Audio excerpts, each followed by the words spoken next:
볼리비아 축구 국가대표팀의 골키퍼 카를로스 람페는 15년간 남미 예선과 코파 아메리카에서 다수의 강팀을 상대하며 풍부한 경험을 축적한 베테랑 선수입니다. 그는 대한민국 대전에서 열린 한국전 패배 직후 자국 언론과의 인터뷰에서 침묵으로 시작하여 경기 종료 후 몇 시간 동안 반복되었던 한 가지 질문에 대한 솔직한 답변을 제시했습니다. 왜 저는 그 상황에서 적절하게 대응할 수 없었습니까? 람페는 변명을 목적으로 회견장에 선 것이 아니었습니다. 그는 볼리비아 국민들에게 손흥민의 프리킥골이 왜 이례적이었는지, 그리고 골키퍼로서 그가 경험한 심리적 혼란을 전문적으로 설명하고자 했습니다. 언론의 관심은 패배가 아닌 손흥민의 프리킥에 집중되었습니다. 언론의 관심은 단순한 볼리비아의 패배가 아닌 손흥민이 만들어낸 환상적인 프리킥 골에 집중되었습니다. 특히 람페의 늦은 반응에 대한 논란이 지속적으로 확산되었습니다. SNS에서도 비판이 이어졌습니다. 람페, 왜 움직이지 않았습니까?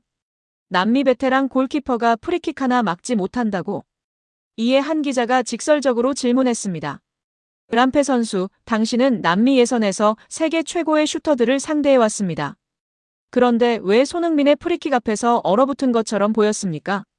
람페는 일반적인 변명조차 하지 않았습니다. 그의 표정은 경험의 영역을 벗어난 무언가를 목격한 사람의 모습이었습니다.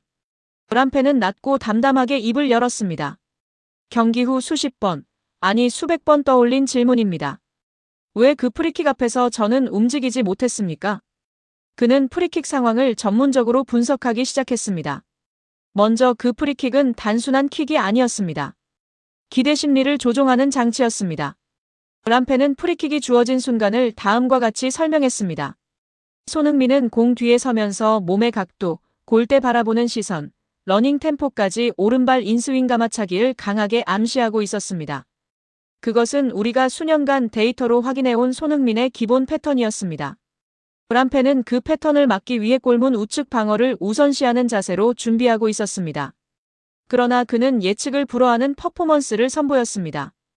프리킥 자체는 하나의 예술 작품이었습니다.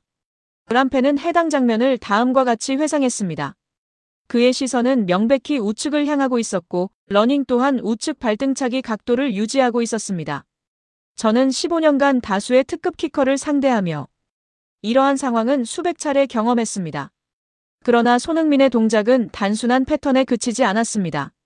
그는 마지막 두 스텝에서 러닝 각도를 미묘하게 조정하며 우측을 향해 가마찰 것처럼 하다가 좌측 상단을 향해 급격하게 휘어지는 환상적인 프리킥을 구사했습니다. 공의 궤적은 초기 궤도는 우측을 향하는 듯했고 공이 솟구치는 순간 방향이 변경되었으며 공중에서 또 한 차례 미묘하게 휘어졌고 최종적으로는 골키퍼가 손을 뻗기 가장 어려운 지점으로 낙하했습니다. 람페는 언급했습니다. 공이 궤적을 변경하는 순간 저는 이미 반대 방향으로 중심을 상실한 상태였습니다. 그때 저는 패배를 직감했습니다. 그의 반응이 지연된 것은 신체 능력의 부족 때문이 아니라 손흥민의 심리전과 시선 페이크에 완벽하게 속았기 때문이었습니다. 손흥민을 상대해본 남미 및 유럽 출신 골키퍼 전문가들 또한 람페의 분석에 깊이 공감했습니다. 전 볼리비아 국가대표 골키퍼는 다음과 같이 평가했습니다. 람페의 실수가 아닙니다. 손흥민의 프리킥은 궤적, 속도, 시선, 러닝 템포가 모두 조작된 슛이었습니다. 그는 골키퍼의 심리 자체를 교란합니다. 해외 해설위원들은 손흥민의 프리킥 루틴을 골키퍼의 뇌리의 특정 방향을 각인시킨 후 그 각인을 파괴하는 고도의 심리전이라고 분석했습니다. 볼리비아 매체 라조돈 뉴스는 람페를 무너뜨린 것은 실수가 아닌 손흥민의 완벽한 프리킥 기술이었습니다. 라고 전했습니다.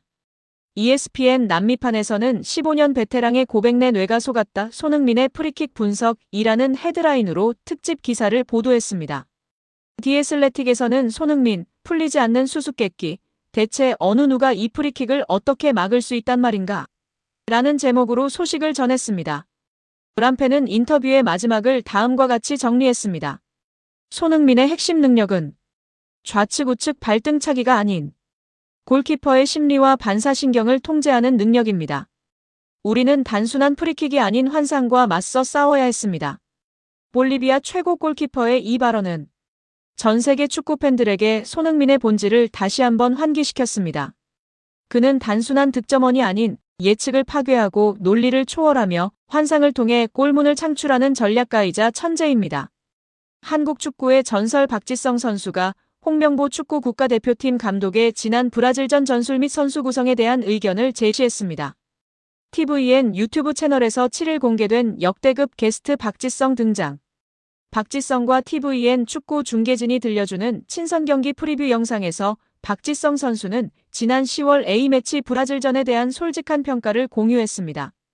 홍명보 감독이 이끄는 대한민국 축구 국가대표팀은 지난 10일 서울 월드컵 경기장에서 열린 브라질과의 A매치 친선 경기에서 0대5로 패배했습니다. 전반 13분 이스테방 선수, 41분 호드리고 선수에게 실점한 대표팀은 후반 2분과 4분에도 각각 이스테방, 호드리고 선수에게 연속 실점했고 비니시우스 선수에게도 실점을 허용하며 경기를 마무리했습니다. 예상된 패배였으나 경기 내용은 팬들의 기대에 미치지 못했다는 평가가 다수였습니다. 영상에서 박지성 선수는 전후반 내내 동일한 전술을 유지했습니다. 기본 선수 구성 또한 상당히 공격적인 5-4-1 포메이션이었습니다. 중앙 미드필더는 수비 지향적인 선수가 아닌 공격과 수비를 병행할 수 있는 2명의 선수를 기용했습니다. 라고 설명했습니다. 이어 3톱의 오른쪽과 왼쪽에는 중앙 지향적인 선수들을 배치했고 양쪽 윙백은 높은 위치까지 올라가는 성향의 선수들로 구성되었습니다. 라며 결과적으로 경기는 기대에 부응하지 못했습니다. 오히려 우리가 내려서서 수비하는 모습을 보였는데 이러한 선수 구성으로 이러한 전술을 구사하는 것이 적절한가라는 의문이 들었습니다. 라고 밝혔습니다. 당시 대표팀의 선발 명단은 골키퍼 조현우 선수, 백스리 김주성, 김민재, 조유민 선수, 좌우 윙백 이태석, 서령호 선수, 중앙 미드필더 백승호, 황인범, 최전방 3톱 이재성, 손흥민, 이강인 선수로 구성되었습니다. 박지성 선수는 강호 브라질을 상대로 공격적인 선수 구성을 하고도 경기에서는 수비적인 전술을 택했던 홍 감독의 판단에 의문을 제기한 것입니다. 박지성 선수의 분석에 따르면 황인범 선수와 백승호 선수 모두 수비적인 역할에 적합한 선수 유형이 아니었으며 이태석 선수와 서령호 선수 모두 공격적인 성향이 강한 선수들로 구성되었습니다. 또한 이재성 선수와 이강인 선수 모두 측면에서의 아이솔레이션을 노리기보다는 공을 소유하고 안쪽으로 파고드는 플레이 스타일을 선호하는 것으로 나타났습니다. 따라서 해당 경기의 전술적 목표는 내려서서 카운터 어택을 노리는 것이었으나 수비적인 경기 운영과 역습을 위한 선수 구성은 적절하지 않았다는 평가를 받았습니다. 박지성 선수는 전술적으로는 상당히 내려서서 카운터 어택을 노리려고 했던 것으로 보이지만 수비적인 경기 운영과 역습을 위한 선수 구성은 적절하지 않았다는 생각이 듭니다. 라고 솔직한 평가를 제시했습니다. 아울러 22,200명의 관중만이 경기장을 찾은 파라과이전 흥행 참패에 대한 분석도 이루어졌습니다. 박지성 선수는 관중수는 현재 축구팬들이 한국 대표팀을 바라보는 가치와 직결된다고 생각합니다. 여러 가지 사건들이 발생하면서 팬들과의 신뢰가 저하된 것이 가장 큰 요인이라고 판단됩니다. 단, 이는 한국 대표팀의 축구 경기력만의 문제가 아니라 현재 한국 축구를 둘러싼 외부적인 요인들도 영향을 미치고 있다고 생각합니다. 라고 언급하며 한국 축구의 현 상황에 대한 외부적 요인의 영향을 시사했습니다. 이에 대해 팬들은 오죽하면 이제 박지성이 전면에 나서서 이야기하고 있다.